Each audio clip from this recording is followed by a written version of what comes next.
Mga katandem, dahil mababa ngayon ang presyo ng ating mga alagang baboy, ay maghahanda na naman tayo para sa buwan ng Enero, Pebrero at Marso.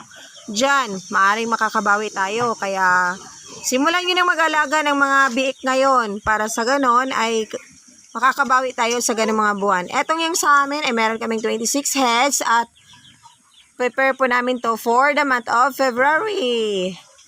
Kaya ayan, abang-abangan natin kung magkano na naman yung presyo per kilo ng ating mga alagang baboy. Sana naman ay makakabawi na naman tayo para sa ganon ay